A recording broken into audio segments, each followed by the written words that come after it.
So the first tip of today's video, guys, is pre-aiming. Pre-aiming is basically just aiming down sights on where you think an opponent will come from or appear.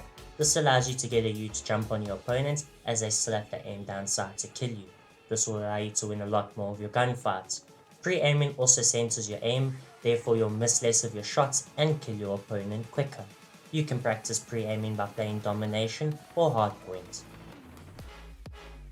So the second tip of today's video, guys, is Spraytrons first. This is when you kill one opponent and have to move your aim onto the next opponent. This is really important as you can't afford to miss any shots.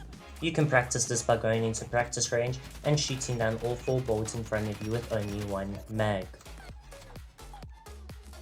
So the third tip of today's video, guys, is flicking. Flicking comes in handy when you're pre-aiming and your enemy appears in another spot. This allows you to move your aim from where you're aiming to your opponent very quickly and take them out as quick as possible.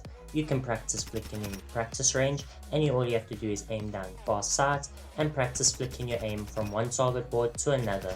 This allows you to be more comfortable when you actually get into that situation.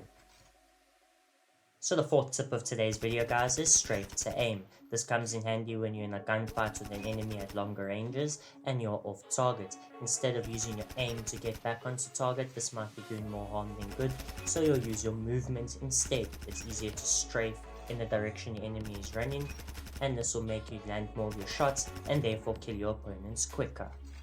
You can practice this by going into practice range and aiming at a moving board far down sight by using your movement to keep your crosshairs on target.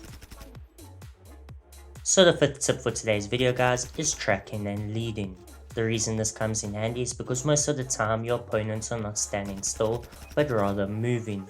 The reason tracking and leading are paired together is because although you can have perfect tracking, not all your shots will register.